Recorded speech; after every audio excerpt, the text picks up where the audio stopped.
가족에 대한 글자 결의족이 나왔습니다. 자, 이 결의족은 가족이라고 해야지만 우리 친구들이 마음에 와닿죠? 가족, 족이라고 해야 되겠네요.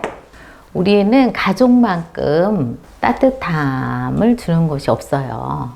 그래서 외국에 나가면은 다 애국자가 된다고 그래요. 예, 그만큼 우리는 같은 민족이기 때문에 그래요. 집에 오면은 가족이 있고. 자, 그런데 어떻게 해서 또 가족이 됐는가? 그리고 가족은 어떤 역할로 가족의 구성원이 될 수 있을까?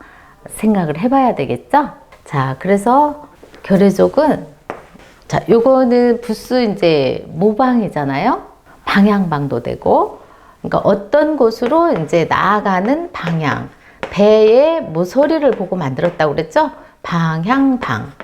근데 요거 플러스 이렇게 하면은 사람이 방향 제시를 하고 있는 거예요. 자, 요거 자체는 배가 어디로 갈 것인가? 배 모서리가 방향 제시를 한다면 이것은 사람이 방향 제시를 하는 거예요. 그러면 사람이 방향 제시를 할 때는 깃발을 꽂고 깃발 든 사람이 안내자가 되는 거죠. 그래서 이것이 깃발언이에요. 네. 그러니까 깃발언 플러스 또 어떻게 된다? 네, 이것은 이제 화살이에요. 화살. 그래서 화살 보고 만든 글자 화살시가 있었죠? 그러니까 한자는 상형, 전부 모양, 디자인이 이렇게 나오는 거예요. 그러니까 화살은 우리 민족에 있어서 없어서는 안 되는 중요한 생활 도구예요. 그러면은 우리가 깃발을 들고 먼 곳으로 이제 떠날 때 화살을 준비해 가는 거예요. 도구를 가지고 가는 거예요. 그래서 언제 어디서나 무슨 일이 있으면은 우리 가족이, 우리 결의가 합심을 해야 되겠죠. 자, 그래서 이것이 결의족이 된 거예요. 결의족. 화살 준비를 해가지고 간다. 그러니까 우리 집에 어려움이 닥친다 그러면은 각자 일조를 해야 돼요. 자, 그래서 가족족, 결의족이 됐는데, 자, 그러면은 깃발 아래로 우리가 이렇게 분가를 이제 하게 되죠. 그래서 예전에는 마을에 같은 이제 부족끼리 살게 된 거예요. 그래서 여러 갈래에서 무슨 일이 있다. 예, 그러면은 여러 갈래에서 이렇게 나오는 거예요. 집을 나오는 거예요. 집을 나오면은 집 나오면 전부 나그네라고 그랬죠. 그래서 이것이 나그네 여가 되는 거예요. 그러면은 집을 나와서 여기 깃발이 있는 곳으로 모이면은 여러 사람이 되잖아요. 네, 이것을 무리 짓는다, 무리여라고 그래요. 그래서 군대에 가면은 여단이 있어요. 여단이 모여갖고 사단이 되는 거죠. 자, 그래서 무리여, 나그네, 여. 그래서 우리가 여행을 한다고 그러죠. 여행. 자, 그래서 결의족, 나그네여를 이렇게 해봤습니다. 그리고 앞에서 배운 글자 중에서 자, 여기 깃발을 들고 요번에는 아가가 이제 깃발 들고 놀고 있네요. 자, 그래서 우리는 이제 운동회 때 아가들이 이제 뭐 태극기, 망국기가 휘날리는 곳에서 이제 운동회를 하잖아요. 그것을 아가들이 이제 논다. 아가들이 깃발 들은 것은 논다는 뜻이에요. 그래서 놀유인데, 자, 이번에는 멀리까지, 동구박 멀리까지 나가서 논다. 옆 동네까지 한번 가본다. 그것을 놀유가 된 거죠. 그런데 이번에는 강에서도 놀 수 있죠. 시냇물에서 놀 수도 있고 바닷가에서 놀 수도 있어요. 자, 그래서 이번에는 물이 들어갔으니까 헤엄치면서 놀유예요. 이거는 물가가 있으면 당연히 헤엄을 쳐야 되겠죠. 헤엄치며 놀유가 되겠습니다. 예. 자, 그래서 한자는 정말 그 드라마 같은 스토리, 이야기가 담긴 글자예요. 우리가 굳이 암기하려고 힘을 쓰는 게 보다는 부수와 부수 조립해서 형성자로 간다든가 회의자로 간다든가 스토리를 가지고 계속 한자가 지어진 거예요. 자, 그래서 결의족을 이렇게 해봤는데요. 자, 이것은 이제 회의자라고 봐야 되겠네요. 자, 이것은 이제 사라질 소인데요. 자, 어떻게 해서 사라질 소가 됐을까? 자, 이것은 이제 형성자로 봐야 되는데요. 자, 이게 뭐죠? 작을 소죠. 작을 소. 작을 소가 왔네요. 그런데 지금 여기에다가 이것은 육달월이에요. 그러니까 몸이 조금 닮았다. 그래서 이것은 닮을 초도 되고 몸이 아주 작아졌다. 그래서 쇠약할 쇠도 되는 거예요. 그런데 자, 몸이 이렇게 이제 조금 마르면은 뚱뚱했을 때는 사실 물배가 많죠. 물찬 제비라고 그러죠. 예, 통통하니. 그래서 물이 많이 빠지면은 그 물 기운이 사라지는 거예요. 날아가는 거예요. 꽃병에 꽃도 물이 없으면은 꽃이 이제 말라가잖아요. 물이 사라진다. 물 기운이 사라진다. 그래서 이것이 사라질 소예요. 흩어진다. 물기가 흩어진다. 흩어질 소가 되겠어요. 자, 그런데 자, 몸을 아주 작게 하고 이것은 입구가 아니라 자, 모양이에요. 모양. 그래서 몸을 아주 작게 하고 여기 구멍으로 망을 보는 거예요. 밖에 적이 있나 없나를 망을 보는 거. 여기서 망을 보는 거죠. 자, 그래서 이것은 망볼초라고 그래요. 그래서 방범 초소가 있죠. 자, 그래서 음이 이렇게 가면 형성자라고 했죠. 이것도 형성자가 되겠어요. 그 다음에 또 이것은 이제 고을군이네요. 자, 고을군은 자, 앞에서 자, 이렇게 하면은 임금군이에요. 임금군. 근데 한자는 뜻이 여러 개 있다고 그랬죠? 그러니까 임금도 되고 그대군도 돼요. 낭군 할 때도 그대군이죠. 그리고 군주 할 때는 이제 임금군이 되겠어요. 그러면은 이것은 손이죠. 손에 에너지가 있다는 뜻이에요. 그러니까 뿔을 갖춘 다음에 입으로 다스림을 주는 거예요. 그러니까 자, 요것이 여기까지가 다스릴 윤이거든요. 성씨 중에서 윤씨가 있어요, 없어요? 있죠. 예. 자, 그래서 다스릴 수 있는 사람, 또 입으로 명을 할 수가 있어야 돼요. 그런 분이 누구다? 임금군이에요. 자, 그런데 자, 여기 음이 하나 이제 결정이 되면은 고을에서 고을읍이죠. 고을을 이제 다스리는 거예요. 고을을 다스리는 또 군수가 있겠죠. 네, 그러니까 이것은 고을을 다스리는 고을군이 있어요. 예, 충청남도 무슨 군 이렇게 나가죠. 리 이렇게 나가고. 자, 그래서 고을군이고. 자, 그러면은 또 우리가 이렇게 순한 양들은 여러 마리가 다녀요. 그러니까 여러 마리 다니는 그 양들 중에서 무리지어서 가니까, 여러 마리는 무리지어서 다니니까 여러 마리를 군락지라고 그래요. 많이 있는 것을. 그래서 이것은 무리군이에요. 자, 가을이면은 이제 코스모스가 이제 반발을 하죠. 그럴 때는 코스모스 군락지라고 그래요. 무리군이 되겠어요. 그럼 여기서부터 전부 형성자가 되겠네요.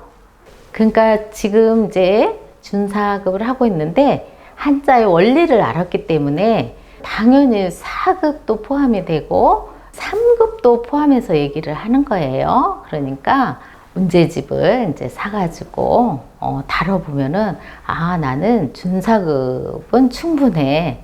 4급도 한번 도전을 해봐야 되겠네. 또 4급이 되면은 상급을 또 도전을 하는 거죠. 자, 그래서 한자는 여기에서는 원리를 터득하는 데에 주목을 해야 됩니다. 자, 그래서 이것은 형성자가 되겠어요. 요거는 이제 순할박이네요. 또 순하다, 순수하다, 또 순박하다. 성씨 중에서 박씨가 있죠. 나무 중에서도 소나무가 이렇게 등걸이 갈라지잖아요. 그래서 그 갈라진 이 모습, 점치면은 거북이 이제 배에다가 점을 쳤을 때 요 갈라지는 모습이 점복이라고 그랬죠. 근데 요거는 나무에 이렇게 갈라진 모습이에요. 그래서 아주 자연 그대로, 아직 어떤 것도 가미하지 않은 자연 그대로 자체를 순박할 박이라고 하는 거예요. 그러면은 나무 목도 안 따랐고 점복에서 비읍을 따랐으면은 이런 것은 형성자가 될 수도 있어요. 그런데 미흡하니까 해이자라고 봐야 돼요. 자, 그 다음에 자, 요거는 형성자예요. 자, 요거는 가벼울 경인데요. 자, 가벼울 경은 수레거, 수레차가 왔죠? 그 다음에 자, 요게 뭘까요? 이거는 수레 보고 만든 글자, 수레 바퀴 보고 만든 글자, 수레거, 수레차. 자, 이것을 물줄기 경이라고 그래요. 또 물줄기가 하늘에서 이제 땅으로 내려오죠. 근데 땅에선 또 땅 속까지 내려가요. 땅 속까지 내려가는 것을 지하수 경이라고 그래요. 자, 그럼 여기가 하늘이겠죠? 하늘. 그런데 요것은 내천이에요. 내천. 내천이 이렇게도 온다고 그랬죠? 자, 내천이 개미허리라고 돼 있어요. 개미처럼 짤록짤록하다고 해가지고 별명이 개미허리예요. 근데 개미하고는 아무 상관이 없다. 내천이다, 내천. 그러면 물이 이제 내천에 물이 흐르듯이 자, 여기 땅으로 이렇게 줄기가 내려왔어요. 물줄기가 내려왔다. 그런데 어디까지 내려간다? 땅속 지하수까지 내려간다. 그렇듯이 우리가 물은 어디든지 줄기를 타고 흐르고 있어요. 순환하고 있어요. 그래서 이 물줄기 경은 음이 이제 하나 결정이 되잖아요. 그러면은 글경이라고 해요. 글경. 그리고 하늘에서부터 땅을 내려와서 또 땅속 곳곳에 물이 필요로 하는 것은 다 가고 만물을 또 생장시키는데 다스림을 준다. 그래서 다스릴 경. 그리고 요것을 이제 별이경이라고 한다. 자, 별이는 줄기를 별이라고 한다고 그랬죠?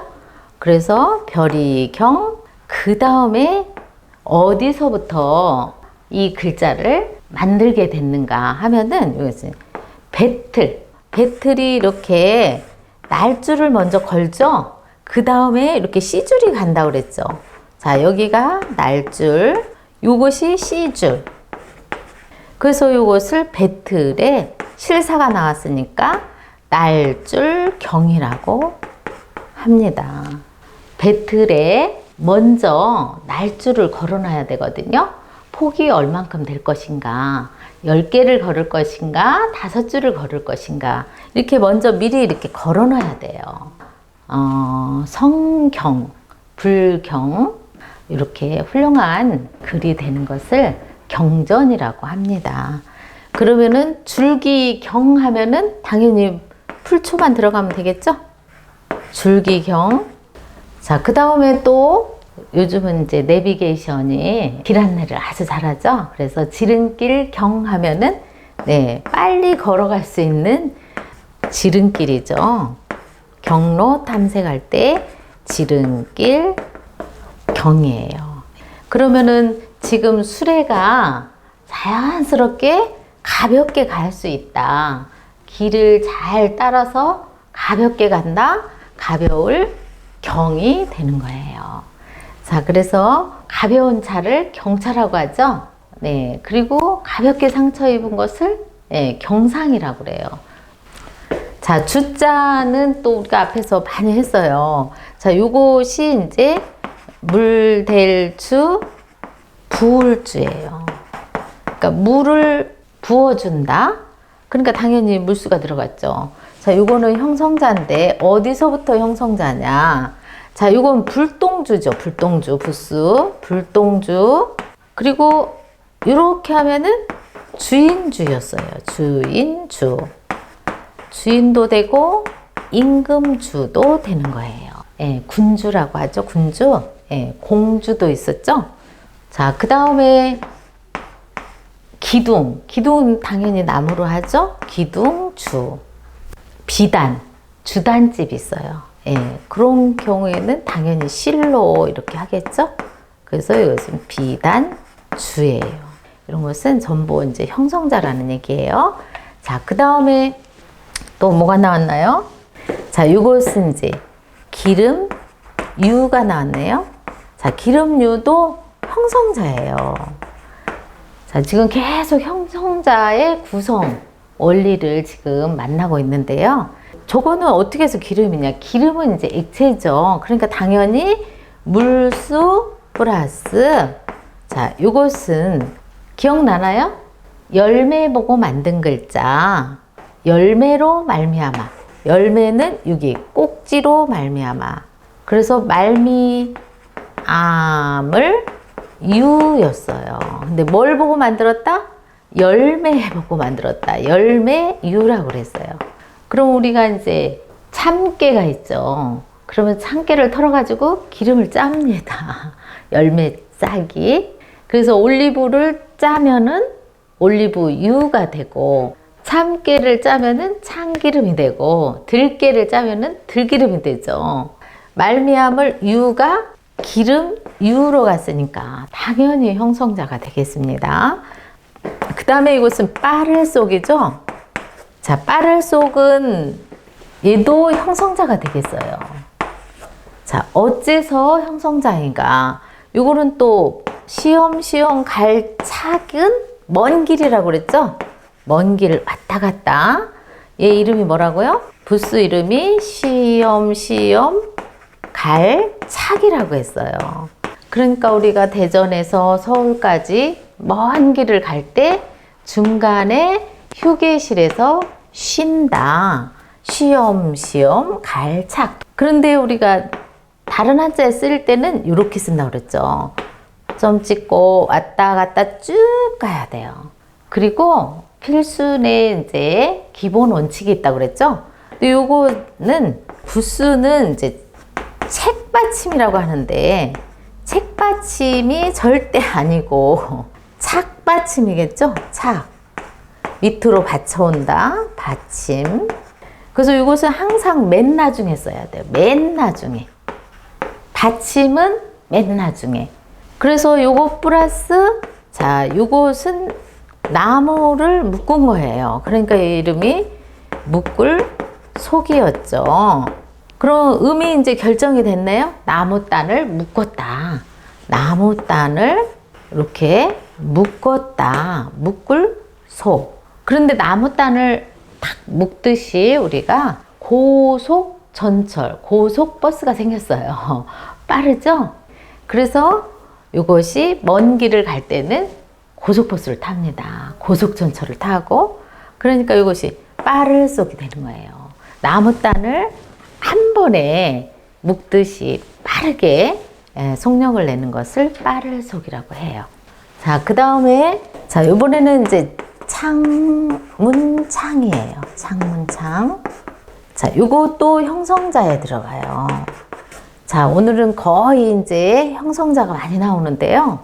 자, 창문창은 어떻게 해서 창문창이 됐는가? 마음심도 들어가고, 자, 부스의 입각에서 꾸며야 돼요. 이것은 구멍혈이죠. 동굴처럼 이렇게 구멍이 이렇게 있는 거예요. 해로 동혈이 있어요. 해로 동혈. 엄마 아빠가 잘 이제 노후까지 잘 사시다가 같은 무덤에 들어간다라는 것을 해로 동혈이라고 해요. 자, 그래서 구멍혈인데 이게 나오면 다 구멍에 관련된 거죠. 그런데 요거 플러스 요거는 모양으로 쓰인다고 그랬죠? 그러니까 이게 무슨 모양일까? 자, 이것은 구멍혈에 이렇게 나왔어요. 그런데 요거는 원래 자, 이것을 굴뚝창이라고 그래요. 음이 나왔네요. 여기 창이 나왔네요. 굴뚝창. 네, 창문창. 그러니까 요 굴뚝창이 생략하고 이렇게 간 거예요. 자, 이렇게 좀 복잡하죠? 근데 복잡한 것도 하나씩 뜯어보면은 아주 쉬운 거죠. 그러니까 굴뚝은 우리가 이렇게 굴뚝이 이제 집에 굴뚝이 있죠. 그러면은 저녁에는 이렇게 꼭 불을 떼요. 양식은 없어도 물을 데운다든가. 그리고 밤에는 내 구들장이 좀 따뜻해야 좋겠죠. 그래서 불을 이렇게 떼면 아궁이에 불을 떼면은 연기가 여기로 이렇게 나가죠. 그러니까 저녁에는 굴뚝에서 연기가 나가야 된다. 밥은 굶을지라도 방은 따뜻하고 마을에서 사람들이 나를 걱정하게 하지 않는다. 걱정을 끼쳐드리지 않는다. 그런 이제 기본적인 우리 자존감, 그런 마음이 있어요. 남에게 이제 폐 끼치지 않는다는 기본적인 생각이죠. 자, 그래서 이것이 굴뚝창인데 이것이 어떻게 해서 창문이 됐느냐. 예전에는 굴뚝에 연기가 이렇게 나가기 전에 시설이 조금 미흡할 때는 창문으로 연기가 나가기도 했어요. 굴뚝이 있기 전 창문으로 연기가 나갔어요. 온도도 그렇고 온돌도 데펴지는 것도 덜하고 또 연기 환기되는 것도 조금 부족하고, 자, 이래서 이제 창문이 시작했다가 굴뚝창이 된 거예요. 그런데 우리가 집 안에서 창문을 바라보면은 여기 보이는 바깥 세상이 있잖아요. 창문으로 밖을 내다보면은 집 안에 있는 사람이 볼 수 있는 밖의 환경은 한정돼 있는 거예요. 자, 그렇듯이 우리가 요 창문을 통해서 밖에를 바라보듯이 마음의 창은 눈이에요. 그래서 눈을 보면 그 사람이 슬픈 눈을 가졌는지 아니면 사랑스러운 그런 마음인지 감지할 수가 있죠. 그래서 눈은 마음의 창이다 라는 말이 있죠. 그래서 실제 요것은 요 창문창이 눈구멍이에요. 눈구멍. 요거 444가 눈구멍. 그래서 눈은 마음의 창이다. 그래서 창문창이에요. 자, 그래서 창문창을 또 이렇게 해봤습니다. 자, 그 다음에 이제 이것이 마시름인데요. 자, 그런데 마시름은 이것도 형성자가 되는 거예요. 어떻게 해서 형성자냐? 자, 밥식이 왔죠? 밥식은 다른 한자에 쓸 때는 밥식 변이 온다고 그랬어요. 중국의 간체자로는 밥식을 이렇게 써요. 그러니까 우리의 밥식 한자와 밥식 변은 요게 맞고, 요렇게 쓰면은 우리가 중국의 간체자가 되니까 요렇게 쓰면은 절대 안 되는 거예요. 그래서 요것이 부수 밥식도 되지만은 동사로는 먹다도 되는 거예요. 먹을 식. 그런데 요거 플러스 밥식 플러스 뭐가 된 거예요? 하프몸이 됐네요. 하프몸은 입을 크게 벌리고 뻘꺽뻘꺽 마시는 거예요. 음료수를 지금 이렇게 뻘꺽뻘꺽 마시네요. 자, 그래서 입을 크게 벌리고 음료수를 마신다. 그러니까 이것이 하품, 흠이죠. 흠이 뭘로 갔을까요? 네, 음으로 간 거예요. 음으로. 자, 그래서 음식 할 때도 국물을 겸해서 우리는 먹어요. 그러니까 양식하고 좀 다른 문화죠, 우리가. 네, 그래서 먹거리에서 바로 음식 하면은 국이 있는 거죠, 우리가. 그래서 마실 음식이 되는 거예요. 자, 그래서 오늘은 마실음까지 이렇게 해봤습니다. 네, 여름이 되면은 정말 시원한 음료수가 네, 4급 급수 시험 한번